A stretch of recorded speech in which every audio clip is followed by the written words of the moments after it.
सोचता हूँ, स्त्रियों के पास एक महान शक्ति सोई हुई है। दुनिया की आधी से बड़ी ताकत स्त्रियों के पास है।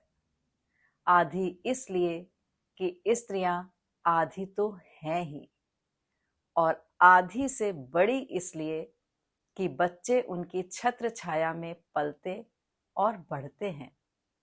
वे जैसे चाहें उनके व्यक्तित्व का निर्माण कर सकती हैं। और पुरुष के पास चाहे कितनी ताकत हो, अंततः आता स्त्री की गोद में है और वहीं से अपनी यात्रा प्रारंभ करता है। ये मैंने कहीं पढ़ा था, और जब मैंने पढ़ा, औरतें जहां भी हैं, यूट्यूब पर सुना, तो मेरा मन आतुर हो उठा। ये अजामिल व्यास कौन है? दर्शकों, हमारे आज के कोना मनका के मुख्य अतिथि हैं। आपको हिंदी के भारी भरकम शब्दों से परहेज है। कविताएं बहुत सुंदर लिखते हैं और चित्रकला का शौक रखते हैं। आपको जानकर ये आश्चर्य होगा, आपने एक बहुत बड़ी रामलीला लिखी। लगभग 18-20 घंटों की रामलीला लिखी। 30-40 वर्षों से आप थिएटर से जुड़े रहे हैं। कहते हैं अपने शुरुआती दौर में मंचित भी होती थी और लगभग 20,000 के आसपास की आबादी इसे देखने के लिए जुटती थी, जिसका निर्देशन भी आपने स्वयं किया। कविता लेखन, कविता पाठ, चित्रकला, पोस्टर, कहानी, लेख, बहुत कुछ, फीचर, फिल्म, अभिनय, बहुत कुछ आप कर रहे हैं। आप इलाहाबाद में सिटी टीवी के एडिटर भी रहे हैं। समाचार वाचन भी किया है आपने। हम बहुत कुछ जानेंगे और सबसे बड़ी बात, आपके नाम के रहस्य के बारे में जानेंगे। तो दर्शकों, आपका ज्यादा समय नहीं लेते हैं और शीघ्र आमंत्रित करते हैं अपने आज के अतिथि अजामिल व्यास जी को। अजामिल जी, आपका बहुत बहुत अभिनंदन हमारे चैनल कोना मनका में। नमस्कार। आज इस कार्यक्रम में आकर के मुझे बहुत प्रसन्नता हो रही है, क्योंकि मुझे आपके इस कार्यक्रम का नाम बहुत सुंदर लग रहा है, कोना मनका। बहुत ही सुंदर और बहुत ही काव्यात्मक नाम है इसका। और ये नाम इस रूप में बहुत अच्छा है कि आप लोगों के, साहित्यकारों के, सृजनकर्ताओं के मन को टटोलने की कोशिश कर रही हैं। आमतौर पर लोग सीधा सीधा संपर्क जब इंटरव्यू करते हैं तो लोगों के दिमाग से जुड़ना चाहते हैं, वो क्या सोचते हैं, क्या करते हैं, वगैरह वगैरह चीज़ों पर। लेकिन आपका ये जो मन का कोना मन का है, इसकी कोशिश बहुत ही विनम्र, बहुत ही अच्छी कोशिश है कि हम आपके मन को जानना चाहते हैं, आपकी भावनाओं को जानना चाहते हैं, आपकी संवेदना को जानना चाहते हैं। इस रूप में मुझे ये कार्यक्रम आपका बहुत ही पसंद आ रहा है, बहुत अच्छा लग रहा है। तहे दिल से शुक्रिया आपका। आपने कोना मनका को आज सार्थक कर दिया। मैं अभिभूत हूं। चलिए, अब आपसे पहला सवाल पूछ ही लेती हूँ। सर, आप आर्य रत्न व्यास से अजामिल व्यास कैसे बने? मैं आपके सवाल पर मुग्ध हूँ। बहुत अच्छा सवाल आपने पूछा कि मैं अजामिल कैसे हो गया, जबकि मेरे पास एक अच्छा नाम आर्य रत्न व्यास मौजूद है मेरे पास वो नाम। आपको बता दूं कि ये आर्य रत्न व्यास जो नाम है, ये मुझे मेरे पिता ने दिया था। बड़े मन से उन्होंने मेरा नाम रखा था, और वो चूँकि स्वयं एक साहित्यकार के रूप में प्रतिष्ठित रहे, इसलिए नाम मेरा रखने में उन्होंने पूरी जिम्मेदारी का परिचय दिया, पूरी जिम्मेदारी से रखा। और उस दौर में ऐसे नाम नहीं रखे जाते थे। मुझे भी बहुत अच्छा लगता था अपना नाम। लेकिन जब मैं एमए में आया तो एमए में आने के बाद मुझे ये लगा, उस समय मैंने जब कवियों को पढ़ा तो मैंने देखा कि अधिकतर कवियों के नाम बहुत छोटे छोटे हैं। और उसमें सबसे ज़्यादा प्रभावित किया मुझे धूमिल ने। धूमिल का नाम बहुत छोटा था और मुझे लगा कि मेरे पास भी कोई ऐसा ही नाम होना चाहिए। जब एमए में मैं सूर को पढ़ रहा था तो सूर को पढ़ते हुए एक पद में अजामिल का नाम आया। अजामिल का जिक्र जो है भागवत में हुआ है, और वो बाद में अपने बुरे कर्म करने के बावजूद उनका उद्धार भगवान ने किया, विष्णु जी ने। और उद्धार करने के बाद उन्हें स्वर्ग मिला, मोक्ष मिला, है ना। लेकिन उस नाम को फिर मैंने सिलेक्ट किया कि मुझे अपना नाम अजामिल में रख सकता हूँ, और अजामिल मैंने रखा। मैंने अपने गुरुजी से पूछा, डॉक्टर जगदीश गुप्त से, कि क्या मैं अपना नाम अजामिल रख सकता हूँ? तो उन्होंने कहा, आप कवि हैं, आपकी स्वतंत्रता पर मैं बाधा नहीं बनूंगा, अगर आपको अजामिल अच्छा लगता है तो आप रखिए। और उस दिन के बाद से मैंने अपना नाम अजामिल रख लिया। बाद में मैंने अजामिल के नाम का मतलब पता लगाया कि इसका मतलब क्या है, क्योंकि मुझे नाम तो मैंने रख लिया लेकिन नाम का मतलब मुझे नहीं पता था। बाद में मुझे पता चला कि अजामिल का मतलब होता है अपराजित। मैं बड़े गर्व से हमेशा लोगों से कहा करता था कि कोई भी अपना नाम अजामिल नहीं रखेगा, अजामिल दुनिया में एक ही है। लेकिन मेरा ये भ्रम एक दिन टूट गया।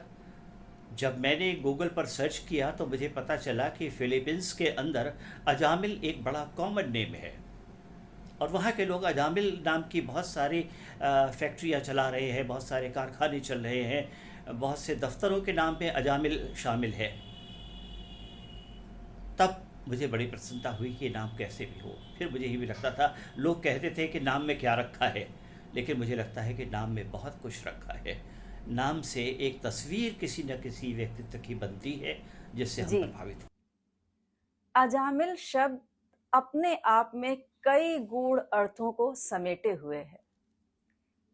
फिर भी मैं जानना चाहूंगी कि नाम की सार्थकता में आप कितना विश्वास रखते हैं। आपने पूछा कि नाम की सार्थकता में क्या रखा है। मुझे लगता है कि नाम कैसा भी हो, अगर कर्म अच्छा है तो नाम सार्थक हो जाता है। काम अगर अच्छा नहीं है, आप जीवन में बहुत सुंदर नाम लेकर के रखे हुए हैं अपना, लेकिन उससे बात बनेगी नहीं। बात तभी बनेगी जब आपके कर्म भी सुंदर हैं, आप काम भी बहुत अच्छा करते हैं। ये बात सही है कि बहुत से नाम लाड़ में दुलार में बचपन में रख दिए जाते हैं, लेकिन उन नामों को आगे चल करके जबकि हम अपने स्कूल जाते हैं तो वहाँ उन नामों को बदल करके हमारे कोई एक विशेष गुण के अंतर्गत उस नाम को माता पिता रख देते हैं, गुरु रख देते हैं। मेरा नाम मैं आपसे जैसे पहले बता चुका हूँ कि मुझे मेरा नाम बहुत अच्छा लगता है, आर्य रत्न व्यास। लेकिन अजामिल से मुझे अपने बड़े बुज़ुर्गों की कृपा से, अपने पूर्वजों की कृपा से, गुरुओं की कृपा से थोड़ा सा एक पहचान प्राप्त हो गई है। अजामिल मुझे अच्छा लगता है मेरा नाम। हालांकि मेरे परिवार में मेरे और सब तमाम लोग जो हैं वो मेरे इस नाम को बहुत पसंद नहीं करते। वो चाहते हैं कि इसमें जाति सूचक नाम ज़रूर जुड़ा होना चाहिए, लेकिन मैं इससे सहमत नहीं हूँ। मैं सिर्फ अजामिल बन करके ही रहना चाहता हूँ। सिर्फ लोग अगर मुझे याद करें तो अजामिल के नाम से याद करें, और मेरे कर्म के नाम से, मैंने जो काम किए हैं उसकी वजह से याद करें। सार्थक कर्म से ही कोई नाम होता है। अगर कर्म अच्छा नहीं है तो आप कितना भी सुंदर नाम रख लीजिए, उस आपने नाम का। नाम की सार्थकता की जो परिभाषा दी, इससे सुंदर कोई दूसरी परिभाषा हो ही नहीं सकती कि हमें अपने कर्म में विश्वास करना चाहिए। नाम अपने आप अच्छा हो जाता है। सर, आपकी रुचि विभिन्न कलाओं में है। कविता लेखन, लेख, कहानी, उपन्यास, फिल्म, अभिनय, बहुत कुछ, चित्रकला, पोस्टर आप बनाते हैं। इन सब में रुचि आपकी कैसे जागृत हुई, ये हमारे दर्शकों को बताइए। आपने पूछा कि विभिन्न कलाओं में मेरी रुचि कैसे जागृत हो गई। मैं मूल रूप से अपने को कवि कहलाना पसंद करता हूँ। कविता से ही मैंने सब कुछ शुरू किया और मुझे मन में ये लगता रहा कि मेरे भीतर वो संवेदनाएं हैं जो कला के क्षेत्र में, साहित्य के क्षेत्र में ज़रूरी होती हैं, जिसकी पर साधना करने पर आदमी जो है वो एक अपनी पहचान के साथ यशस्वी होता है। उसी दौरान मुझे ये भी लगा कि बहुत सारी कलाएं आपस में एक साथ मिली जुली हैं। आप एक पर काम करते हैं, दूसरे में उसकी मदद मिलती है। मैंने अपने गुरुजी डॉक्टर जगदीश गुप्त से ये बात जानी कि हम किसी भी कला की साधना करें साहित्य में, हम उसे सबसे पहले देखते तस्वीर में ही है। उसकी तस्वीर सबसे पहले बनाते हैं, उसके बाद हम शब्दों की तरफ जाते हैं। मैंने महसूस किया कि शब्द बहुत बार हम जो सोच रहे हैं, हमारी जो संवेदना है, जो भावना है, उसको बहुत दूर तक व्यक्त नहीं कर पाते। ऐसे में हमें ज़रूरत हो जाती है कि हम चित्रों की तरफ चले जाएं। और बहुत बार चित्र अपनी बात नहीं कह पाते, वहाँ ज़रूरत होती है कुछ शब्द भी हों, दो चार शब्द हों, जिससे कि हमें मदद मिले चित्रों को समझने में। तो मैंने भी यही किया। मैंने स्केचेस बनाना शुरू किया, रेखा चित्र बनाया करता था। दिल्ली में प्रवास के दौरान मैं कुछ दिनों वहाँ रहा और वहाँ रहने के बाद मैंने ये महसूस किया कि मुझे साइड बाय साइड कुछ ऐसा काम भी करना चाहिए जिससे मेरी कविता को पूर्णता प्राप्त हो। स्केचेस का शौक़ मुझे बचपन से ही था।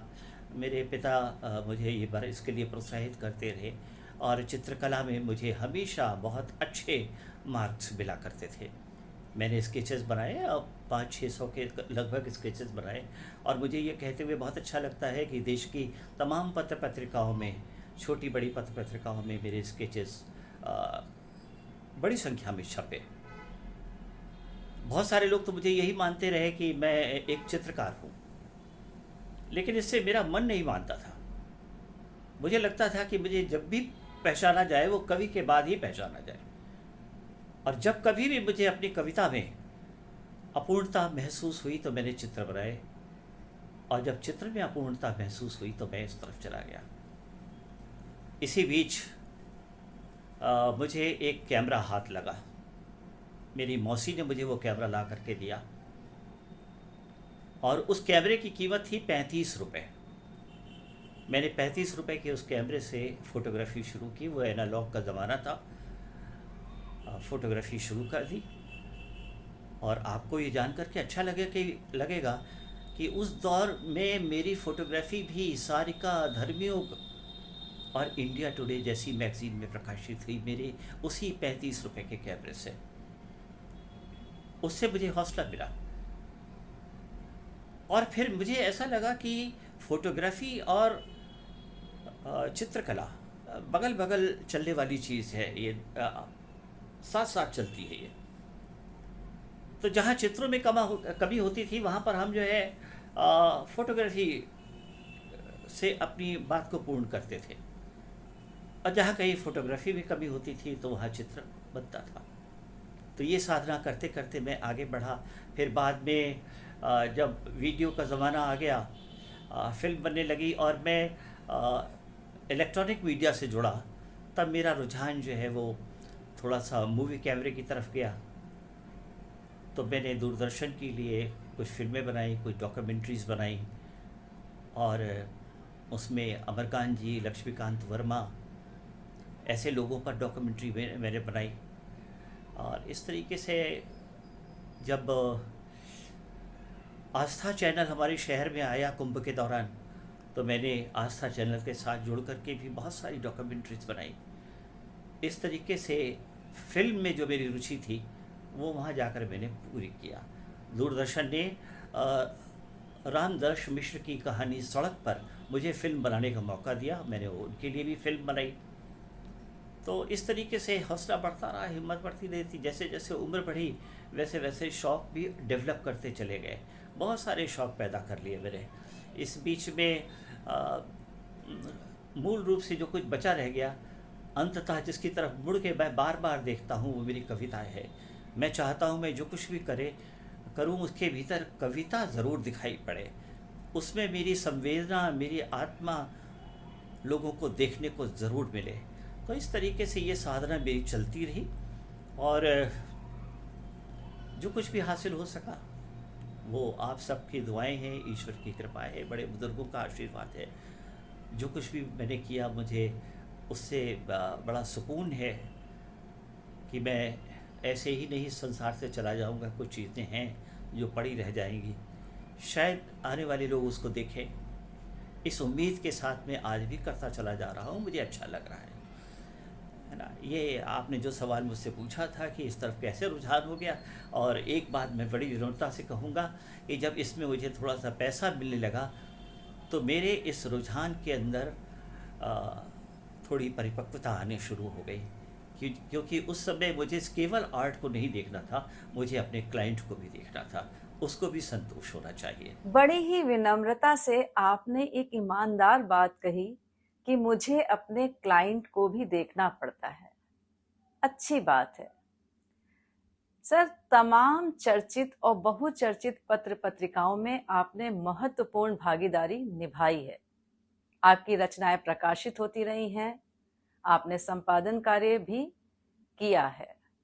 आपकी एक रचना औरतें जहां भी हैं बहुचर्चित रही है। उसका ख्याल मन में कैसे आया, और अपनी अन्य रचनाएं और उसकी अंतर्धारा के बारे में हमारे दर्शकों को बताइए।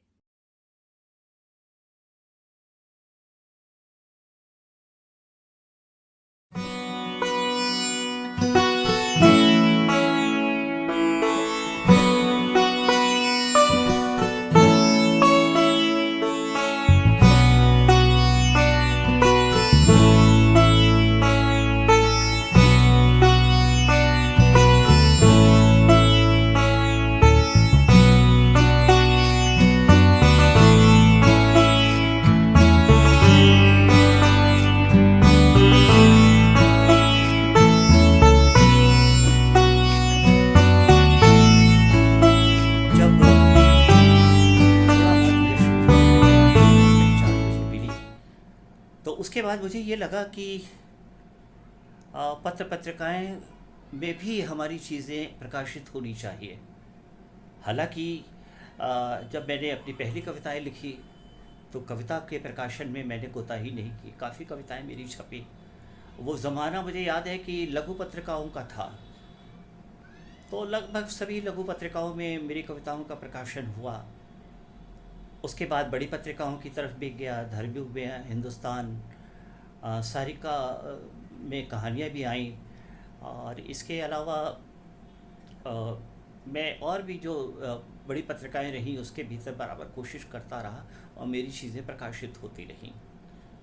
मैं कह सकता हूँ कि लगभग सभी बड़ी पत्र पत्रिकाओं में मेरी कविताएं, मेरे लेख, मेरी कहानियाँ और बहुत सारी दूसरी चीज़ें, बच्चों की कहानियाँ बहुत बड़ी संख्या में प्रकाशित हुई। पराग में, नंदन में और बाल भारती में, सखा में, इन सारी पत्र पत्रिकाओं में ये चीज़ें प्रकाशित होती रहीं। इस बीच में कुछ चीज़ें अनुवाद भी हुई, अनुवाद होकर के उर्दू भी चली गई, तो उससे भी एक हौसला मिला बीच में मुझे कि काम ठीक ठाक हुआ है, तभी दूसरी भाषा भी मुझे ले रही है। इस तरह से सोच करके मैंने जो है ये काम किया। चित्र भी काफ़ी प्रकाशित हुए, सभी छोटी बड़ी पत्र पत्रिकाओं में मेरे चित्र बहुत प्रकाशित हुए। इस बीच में थोड़ा सा जो है प्रोफेशनली काम करने की वजह से मुझे किताबों के आवरण बनाने का अवसर भी मिला, तो किताबों के आवरण भी बहुत सारे बनाए। तो इस तरीके से ये काम चलता रहा हमारा। मुझे ये लगता रहा कि अगर कुछ काम आपने किया है वो दुनिया के सामने आना भी चाहिए। शुरू शुरू में बहुत कंजूसी करता था, नहीं कहीं छपाता नहीं था, कहीं भेजता नहीं था, किसी को बताता नहीं था। फिर बाद में लोगों ने, मेरे बड़े बुज़ुर्गों ने मुझे बताया कि भाई ऐसे बना करके काम करके रखे रहना से, है ना, ये इससे केवल आपको आपको सुख मिलता है और लोग भी देखना चाहते हैं आपका काम। तो मैंने उनको अपने काम को दिखाया, तो इससे बहुत फ़ायदा होता रहा मुझे। हाँ, बीच बीच में मेरे कुछ संकलन भी आ गए। आप जिस संकलन का भी जिक्र कर रही हैं, औरतें जहाँ भी हैं, ये मेरा अंतिम संकलन है, अभी आया है थोड़े दिन पहले। इस संकलन में मैंने, मेरी एक कविता है इसके भीतर, औरतें जहाँ भी हैं, तो उसे लोगों ने बहुत पसंद किया, तो मैंने उसका नाम इसको इसी में इस पे रख दिया। हालांकि उसके अंदर 52 कविताएं हैं और भी बहुत सारी कविताएं हैं, तो उसका वो थोड़ा बहुत लोगों ने उसको पसंद किया, मुझे जो है हौसला दिया उसमें। इस बीच में एक काला इतिहास नाम से एक किताब आई, संकलन आया था, शिविर नाम से एक आया, लेकिन सबसे पहला कलेक्शन आया मेरे डॉक्टर जगदीश गुप्त के संपादन में, त्रयी त्रयी एक, उसमें मेरी कविताएं थीं। तो इस तरीके से कलेक्शन आता चला गया।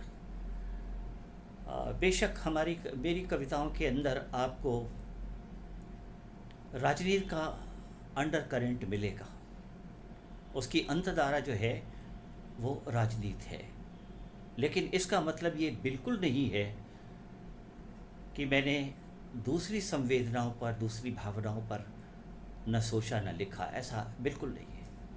मैंने स्त्रियों के बारे में बहुत कुछ सोचा, सबसे ज़्यादा सोचा मैंने बच्चों के बारे में, शिक्षा के बारे में सोचा मैंने। और सबसे मुझे अच्छी बात आपको लगेगी कि हास्य व्यंग मेरी पसंदीदा विधा है, तो हास्य व्यंग भी मैंने बहुत कुछ लिखा है, उसमें मुझे मज़ा भी बहुत आता है।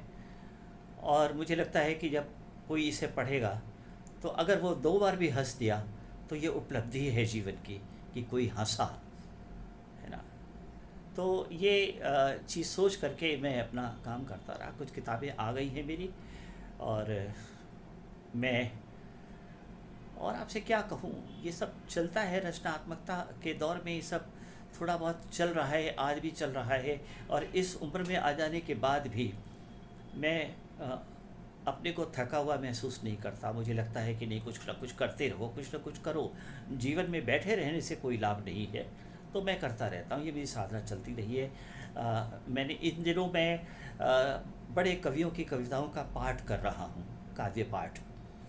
उसके अंतर्गत मैंने करीब 300 कवियों की कविताओं का पाठ किया, जिसमें बहुत बड़े बड़े कवि भी शामिल हैं, निराला जी भी हैं, मुक्तिबोध जी भी हैं, उनकी कविताओं का भी पाठ किया। तो मुझे ये लगता रहा कि ये भी एक अच्छा काम है, क्रिएटिव काम है, इसको करते रहे। फिर बाद मेरे पोस्टर मेरे समझ में आया कि जो कविताएं अच्छी हैं, मुझे उन कविताओं पर पोस्टर बनाना चाहिए। और इस तरह से मैंने ये कोशिश किया कि जो लेखक, जिन्हें कोई प्रोत्साहित नहीं कर रहा है, जिनका हौसला नहीं बढ़ाया जा रहा है, इस तरह छोटे छोटे काम करके उनको हौसले दिया जा सकता है, हिम्मत दी जा सकती है कि भाई करो, बहुत अच्छा कर रहे हो आप। और उन कवियों की तरफ, उन लेखकों की तरफ ध्यान दिया जा सकता है कि ये सारा कुछ करके हम साहित्य को, साहित्यकारों को हौसला दे सकते हैं, उन्हें बचा सकते हैं, उनके काम की रक्षा बिल्कुल कर सकते सही हैं। कहा आपने। यदि साहित्यकारों की रचनाओं की थोड़ी बहुत प्रशंसा कर दी जाए तो उनका हौसला दुगना हो जाता है। सर, आपने बाल नाटक लिखे, संपादन कार्य भी किया, मीडिया में काफी सक्रिय रहे हैं।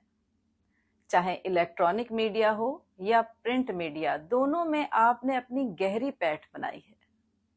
उसके बारे में कुछ बताइए। बतौर संपादक मैंने प्रिंट मीडिया में भी काम किया और इलेक्ट्रॉनिक मीडिया में भी काम किया। प्रिंट मीडिया में मुझे, जब मैंने अपना करियर शुरू किया, तो उस दौरान मुझे पहली पत्रिका माया प्रेस की मिली, जहाँ पर मुझे शिफ्ट करके 3 बार हमने 3 उसमें काम किया। मनोरमा में भी कुछ दिनों तक काम करता रहा। उसके बाद फिर मैं कुछ साहित्यिक पत्र पत्रिकाओं और अखबारों में काम किया मैंने, और वहाँ से निकलने के बाद मैं चला गया दिल्ली। दिल्ली में हिंदी साहित्य की एक सुप्रसिद्ध पत्रिका है, वर्तमान साहित्य। वर्तमान साहित्य में बतौर संयुक्त संपादक मैं वहाँ पर 5.5-6 साल रहा, और उस पत्रिका को मैंने निकाला वहाँ से। तो ये मेरा इस तरफ का अनुभव रहा। इसके बाद फिर मैं दिल्ली से घबरा करके इलाहाबाद फिर वापस आ गया, और यहाँ आने के बाद मैंने इलेक्ट्रॉनिक मीडिया ज्वाइन किया। हमारे शहर का एक सुप्रसिद्ध चैनल था, सिटी टेलीविज़न। मैं उसमें बतौर सिटी टीवी में समाचार संपादक के और समाचार वाचक के रूप में वहाँ पर बैठा। मेरा काम था समाचारों का चयन, उसे प्रस्तुति और संपादक के दौरान वो क्या जाएगा क्या नहीं जाएगा इसको तय करना। इसके अलावा वहाँ बैठ के मैंने इंटरव्यूज़ वगैरह भी किए, कुछ इंटरव्यूज़ भी आए। इंटरव्यू मेरी पसंद की विधा है, मुझे बहुत अच्छा लगता है दूसरों से किसी से बात करना। तो इस दिशा में इस तरह से काम करता रहा, जिसमें बहुत आनंद आया। और फिर बाद में जब मुझे लगा कि नहीं, अब थकान हो रही है, अब इतना काम मुझसे नहीं होगा, तो फिर मैंने जो है इन सब से जो है अपने को दूर किया और फ्रीलांसिंग करने लगा। फ्रीलांसिंग से मैंने, आपको आश्चर्य होगा इस बात से, कि मैंने अपने परिवार को चलाने भर के लिए आर्थिक रूप से जो मदद हो सकती है वो हासिल कर ली थी। मेरा परिवार मेरी फ्रीलांसिंग से ही चल रहा था, अच्छा खासा मैं कमा लेता था, और घर में बैठ कर के ही मैं फ्रीलांसिंग करता था। घर में बैठ के मेरा काम ये था कि मुझे 3 घंटे 4 घंटे रोज़ लिखना है, और मैं हर चीज़ लिखता था, बच्चों के लिए, महिलाओं के लिए, थोड़ा बहुत जो है कहानियाँ, कविताएं, है ना, कुछ नाटक भी लिखे, रेडियो के लिए भी बहुत तमाम फीचर्स लिखे। तो इस तरीके से मैंने देखा कि फ्रीलांसिंग में अगर आप प्रतिबद्ध होकर के काम करते हैं और मेहनती हैं, तो ये काम आपका, आप फ्रीलांसिंग कर सकते हैं। आलसी आदमी के लिए फ्रीलांसिंग नहीं है, वो नहीं कर पाएगा। इसलिए क्योंकि आपको एक निमंत्रण मिलता है लिखने के लिए, और आपको टाइम बाउंड काम है, आप लिख करके तुरंत दीजिए उसको। तो आकाशवाणी और दूरदर्शन के लिए भी जैसे जैसे अवसर आए वैसे वैसे मैंने जो है काम करके उनको टाइम बाउंड काम दिया, और उससे मेरा हौसला बढ़ा, और आप सबकी कृपा से, आपकी दुआ से बिल्कुल सब कुछ ठीक ठाक चला। आज भी मैं अपने घर में बहुत शांत होकर के अपना काम करता रहता हूँ, अपने कमरे में मैं रहता हूँ, और मन होता है तो पेंटिंग करता हूँ, मन होता है तो झोला उठा करके अपना कैमरा ले करके निकल जाता हूँ, फ़ोटोग्राफी करता हूँ, और मन हुआ तो घर पे बैठ करके पढ़ता ही रहता हूँ। कोई काम नहीं है तो पढ़ रहा हूँ। पढ़ने का शौक़ मुझे बहुत ज़्यादा है, बहुत सारी किताबें मेरे पास हैं, और बराबर ख़रीदता रहता हूँ, मुझे मिलती भी रहती हैं तो मैं उसे पढ़ता भी रहता हूँ। मैं उन लोगों में नहीं हूँ जिन्हें किताब मिल जाती है तो वो पढ़ते नहीं हैं। मेरे लिए ये ज़रूरी है, रोज़ पढ़कर ही सोना ज़रूरी है। रात को पढ़ता हूँ तभी सोता हूँ, और मैं बड़े गर्व के साथ इस बात को कहूँगा कि मोबाइल की वजह से मेरी आँखों में फ़र्क ज़रूर आया है, लेकिन मेरा पूरा दफ्तर मोबाइल पर है, मेरा पूरा काम मोबाइल के ऊपर रखा हुआ है, मेरी सारी इच्छाएं मोबाइल के ऊपर रखी हुई है, और मेरे ढेर सारे अच्छे अच्छे दोस्त, बहुत प्यारे प्यारे दोस्त, सब मोबाइल पर हैं। सबसे बातचीत होती रहती है, बहुत सारे लोग घर आ जाते हैं, बहुत सारे लोगों के घरों में मैं चला जाता हूँ। तो इस तरीके से एक लिखने पढ़ने वाले के व्यक्ति में जो एक मिलजुल करके एक परिवार बनाने की इच्छा, एक समाज बनाने की इच्छा होती है, वो इस तरीके से मेरे मन में पूरी हो जाती है। तो मैं ये कार्य करता रहता हूँ और मुझे अच्छा लगता है। इसमें जीते हुए, इसमें रहते हुए सारे काम बहुत ही अच्छे लगते हैं मुझे। बल्कि मैं बड़े गर्व से इस बात को कहता हूँ कि मुझे सोशल मीडिया पर जो लोग हैं मेरे मित्र के रूप में, वो मुझे बहुत प्यारे लगते हैं। आभासी दुनिया तो मुझे बाहर की लगती है, बाहर की दुनिया मुझे आभासी लगती है। लोग कहते हैं कि सोशल मीडिया की दुनिया आभासी दुनिया है। सच तो ये है कि आप जितना प्यार बांटते हैं उतना ही प्यार लौट कर आपके पास आता है। आप बाहर जिनके बीच में उठेंगे बैठेंगे, वो सारे हमारे दुश्मन थोड़ी हैं। हम असहमत होंगे, असहमति दुश्मनी नहीं है। असहमति तो अपने को सुधारने का अवसर है, अपने को ठीक ठाक करने का अवसर है। इसलिए मैं चाहता यही हूँ कि मैं सबके तो साथ लेकर के चलूँ, क्योंकि क्रिएटिविटी, रचनात्मकता उसी के बीच में फलती फूलती है। सर, आप निरंतर कार्यरत हैं और आपने एक अच्छी बात बताई कि मैं सबके साथ, सबको साथ लेकर चलना चाहता हूँ, क्योंकि क्रिएटिविटी, रचनात्मकता सबके साथ ही फलती फूलती है। मुझे मालूम है कि आप लगभग 30-40 वर्षों से थिएटर से जुड़े हुए हैं और आपने एक बहुत बड़ी रामलीला लिखी। इस ओर आपका रुझान कैसे हुआ और इसकी उपलब्धि कैसी रही, ये हमारे दर्शकों को बताइए। थिएटर के साथ जुड़कर काम करते हुए मुझे लगभग 40 साल बीत चुके हैं। इन 40 वर्षों में मैंने मंच पर अभिनय भी किया, नाटकों का निर्देशन भी किया, नाटक लिखे भी, और बहुत सारे नए रंगकर्मियों को अपनी छोटी छोटी वर्कशॉप में तैयार भी किया, ताकि रंगकर्मियों की एक और पीढ़ी आगे काम करने के लिए तैयार हो जाए। देश के तमाम छोटे बड़े रंगकर्मियों के साथ मेरा संबंध भी रहा, उनके सानिध्य में मैंने काफ़ी कुछ सीखा भी। और इसके अलावा इलाहाबाद में मैंने पहला नाटक किया था राजेंद्र शर्मा, वरिष्ठ नाट्य निर्देशक राजेंद्र शर्मा के साथ, मोहन राकेश का प्यालियाँ टूटती हैं। उसके बाद जो सिलसिला शुरू हुआ तो तकरीबन हर 2 महीने के बाद एक न एक नाटक हम करते रहे, और इस तरीके से करीब 20 से 25 नाटक मैंने जाने माने लेखकों के नाटक किए और उसमें लीड रोल किया मैंने। अभिनय का शौक मुझे शुरू से ही था, तो अभिनय में मुझे सफलता भी मिली। बाद में मुझे लगा कि मुझे निर्देशन भी करना चाहिए, तब मैंने भीष्म साहनी के नाटक हानूश का निर्देशन किया सबसे पहले। उसके बाद तमाम और नाटकों का भी निर्देशन करते रहे। बीच में मैंने एक नाटक लिखा भी, लिखने के बाद उसका भी निर्देशन किया और उसे मंचित किया। ये तो हमारा चलता रहा करीब 30 वर्षों के अंतराल में। ये सारे काम मैंने किया और रंगमंच के लिए अपने मित्रों के साथ मिलकर के एक छोटी सी टीम भी बनाई और एक संस्था बनाई। उस संस्था के अंतर्गत मैं नाटक करता रहा। लेकिन एक बड़ा काम मुझे हाथ तब लगा सन 2002 में।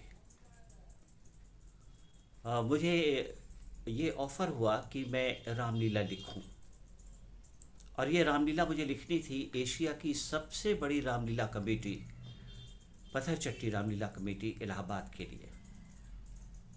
पहले तो बड़ा संकोच हुआ कि ये काम मैं कर भी पाऊंगा कि नहीं कर पाऊंगा, लेकिन फिर लोगों ने हौसला दिलाया कि नहीं, आप कर लेंगे, आप इसको खींचिए।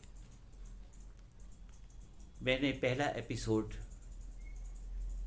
उसका लिखा, नाटक का, रामलीला का। और रामलीला का ये एपिसोड लिखने के बाद मैंने जो लोग रामलीला कमेटी में थे उनको सुनाया, और उन्हें, मेरा सौभाग्य था कि उन्हें वो पसंद आया। तो उन्होंने कहा कि अब आप पूरा 10 दिन की रामलीला, जिसे प्रतिदिन 2.5 घंटे खेलना है, आप लिखिए।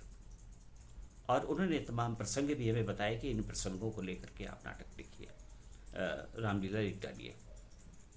अब मैं लिखता जाता था और उनको सुनाता जाता था, उन्हें पसंद आता रहता था। जहाँ कहीं परिवर्तन की बात कहते थे, मैं उचित लगता था मुझे, तो मैं वहाँ परिवर्तन भी करता था।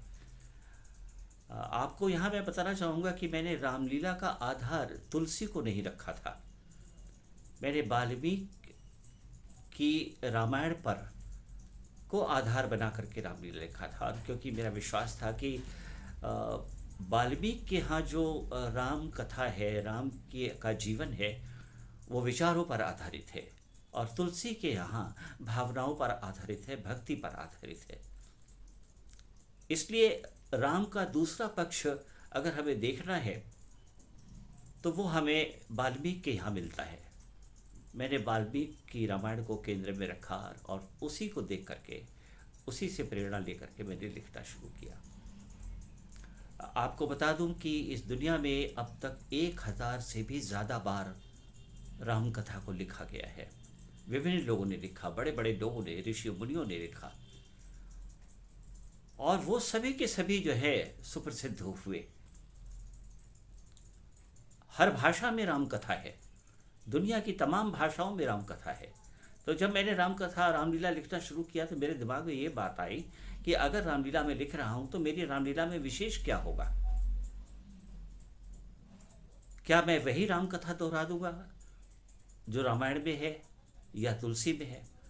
और उसे ध्यान में रख करके मैंने जो है अपनी राम कथा में कुछ परिवर्तन करना शुरू किया। परिवर्तन वो इस तरीके से थे कि जो रामलीलाएं आज तक पिछले 600 वर्षों से तमाम तरह के चमत्कारों में फंसी हुई थी और अंधभक्तों की तरह राम के सारे कार्यों को स्वीकार कर रही थी, मैंने उसमें उसका जो कथानक था उसमें से कुछ अच्छी बातें निकाल करके मैंने उसको मौजूदा दौर की समकालीन समस्याओं के साथ जोड़ा। जैसे पर्यावरण को मैंने उसमें उठाया, जैसे मैंने दहेज की समस्या को उसमें उठाया, जैसे विश्व स्तर पर जो हथियारों की होड़ है उसको लेकर के मैंने उठाया। और मैंने लोगों को ये जताने की कोशिश की कि चूंकि हमारे बीच की मर्यादाएं टूट रही हैं, इसलिए हमें अच्छी मर्यादाओं की तरफ फिर जाना पड़ेगा, राम कथा की तरफ, रामलीला की तरफ फिर जाना पड़ेगा। और सच बात है कि आज दुनिया में रामलीला की जितनी ज़्यादा ज़रूरत है उतनी ज़रूरत रामलीला की उस समय भी नहीं रही, राम कथा की उस समय भी नहीं रही जिस समय इसे वाल्मीकि जी ने लिखा और तुलसीदास जी ने लिखा। आज आप देख सकते हैं कि हमारे जीवन मूल्य किस तरीके से टूटे चले आ रहे हैं, टूटते जा रहे हैं, और हम उसके बीच में अपनी समस्याओं को लेकर के भटक रहे हैं। रास्ता नहीं है हमारे पास। राम कथा वो रास्ता बताती है। बहरहाल रामलीला लिखी गई, रामलीला की बाकायदा उसके संगीत की रिकॉर्डिंग हुई। रिकॉर्डिंग के बाद हम उसे मंच पर लाए। करीब 100 कलाकार थे हमारी रामलीला में, और उन सबको हम लोगों ने ट्रेंड किया, प्रशिक्षित करके उसको मंच पर लाए। लोगों ने बहुत पसंद किया। ये राम कथा की खूबी है, इसमें ना हमारी खूबी है न किसी कलाकार की खूबी है। कहा भी जाता है कि राम कथा जहाँ हो रही होगी वो अपने आप सफल हो जाएगी। तो रामलीला अपने आप सफल हुई। उसको 20,000 लोग प्रतिदिन बैठ करके देखते थे, और उसमें उसके दर्शकों में सभी धर्म के लोग थे। आपको अच्छा लगेगा जान करके कि एक विशेष समुदाय के लोग, जिन्हें कि हम कहते हैं कि वो राम में कोई आस्था नहीं रखते, बड़ी संख्या में उस आस्था वाले के लोग, यानी हमारे मुस्लिम भाई, मुस्लिम बहनें, मुस्लिम स्त्रियाँ सब आ करके, बच्चे सब लोग बैठ करके उस रामलीला को देखते थे और धारों धार उसकी कथा के साथ हंसते थे, रोते थे। ये थी उस रामलीला की सफलता। फिर बाद में रामलीला को आगे चल कर के मैंने डायरेक्ट भी किया, है ना। फिर हमने अपने शहर के भीतर ही 3-4 जगहों पर और इसी रामलीला को जो है विस्तार दिया, वहाँ रामलीला खेली जाने लगी। मैं गर्व से कह सकता हूँ कि ये एक बड़ी सफलता थी। जहाँ रामलीला के नाम पर केवल औपचारिकताएं होती थी, वहाँ पर रामलीला को अब कलाकार, रंगमंच के कलाकार, गंभीर अभिनेता, सब के सब बहुत शिद्दत से ले रहे हैं और इसमें प्रतीक्षा करते रहते हैं हर साल कि उन्हें मौका मिलेगा इस बार राम कथा में, रामलीला में काम आप बहुत नेक काम कर रहे हैं। आपने कई छात्रों को ट्रेन भी किया है। मैंने जैसा कि शुरू में जिक्र किया, औरतें जहां भी हैं, तो सर मैं चाहूंगी कि आप हमारे दर्शकों को वो कविता सुनाएं। आपका आदेश है तो मैं अपनी वही कविता सुनाता हूँ जिस कविता का नाम लेकर के मेरा संकलन मौजूद है इस समय। अभी थोड़े दिन पहले ही वो प्रकाशित हुआ है और मेरा सौभाग्य है कि उससे सब लोगों का आशीर्वाद भी मिल रहा है, विशेष रूप से स्त्रियों का। उस संकलन का नाम है औरतें जहाँ भी हैं। मैं वही कविता आपको सुनाता हूँ। दरवाजे खोलो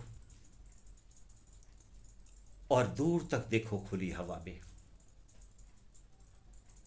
दरवाजे खोलो और दूर तक देखो खुली हवा में। मर्दों की इस तानाशाह दुनिया में औरतें जहां भी हैं, जैसी भी हैं, पूरी शिद्दत के साथ मौजूद हैं वो हमारे बीच, अंधेरे में रोशनी की तरह। औरतें हंसती हैं, खिलखिलाती हैं औरतें। औरतें हंसती हैं, खिलखिलाती हैं औरतें, खुशियां बरसती हैं सब तरफ। छोटे छोटे उत्सव बन जाती हैं औरतें। औरतें रोती हैं सिसक सिसक कर जब कभी, अज्ञात दारुण दुख में भीग जाती है ये धरती। औरतें हमारा सुख है, औरतें हमारा दुख हैं, हमारे सुख दुख की गहरी अनुभूति है ये औरतें। जड़ से फल तक, डाल से छाल तक, जड़ से फल तक, डाल से छाल तक, वृक्षों सी परमार्थ में लगी हैं ये औरतें। युगों से कूटी पीसी छीली सुखाई और सहेजी जा रही हैं औरतें, असाध्य रोगों की दवाओं की तरह।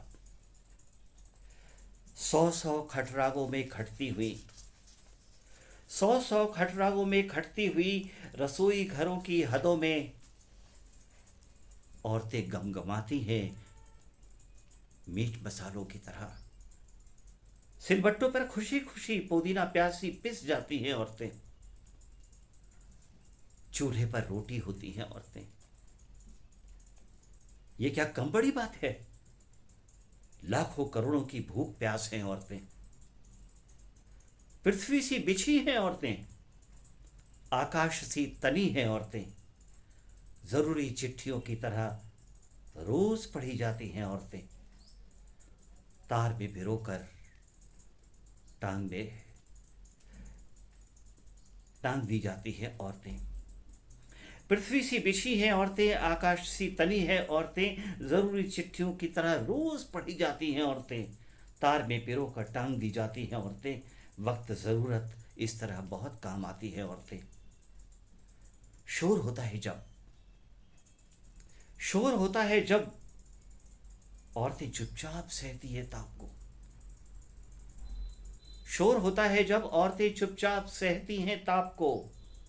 औरतें चिल्लाती हैं जब कभी, बहुत कुछ कहती हैं आपको। शोर होता है जब औरतें चुपचाप सहती हैं ताप को। औरतें चिल्लाती हैं जब कभी, बहुत कुछ कहती हैं आपको। औरतों को समझने के लिए तानाशाहों, पहले दरवाजे खोलो और दूर तक देखो खुली हवा में। मर्दों की इस तानाशाह दुनिया में औरतें जहां भी हैं, जैसी भी हैं, पूरी शिद्दत के साथ मौजूद हैं वो हमारे बीच, अंधेरे में रोशनी की तरह, अंधेरे में रोशनी की तरह। अति सुंदर। वो हमारे बीच अंधेरे में रोशनी की तरह। बहुत सुंदर। बहुत अच्छा लगा सर कि आप हमारे कोना मनका के मंच पर आए और आपने अपनी बेशकीमती जानकारी हमारे दर्शकों के साथ साझा की, उनके साथ रूबरू हुए। आपका बहुत बहुत धन्यवाद और आभार। बहुत बहुत धन्यवाद आपका। आपने इतने प्यार से मुझे सुना और मेरा हौसला बढ़ाया। मुझे ये लगा कि अभी भी बहुत से लोग प्यार करते हैं एक दूसरे को समझना चाहते हैं। और सचमुच ये कोना जो था, ये मेरे मन का ही था। ये मेरे मन का कोना था जिसमें आपने झांक करके सब कुछ देखा, सुना। आपका बहुत बहुत धन्यवाद। पुनः धन्यवाद और आभार आपका। और दर्शकों, आपकी प्रतिक्रिया की हमें सदैव प्रतीक्षा रहती है। आपकी प्रतिक्रिया ही हमारा हौसला है। तो आप हमारे मंच पर जरूर आया करें और हमारे चैनल को देखकर अपनी प्रतिक्रिया जरूर दिया करिए। तब तक के लिए हमें आज्ञा दीजिए। धन्यवाद।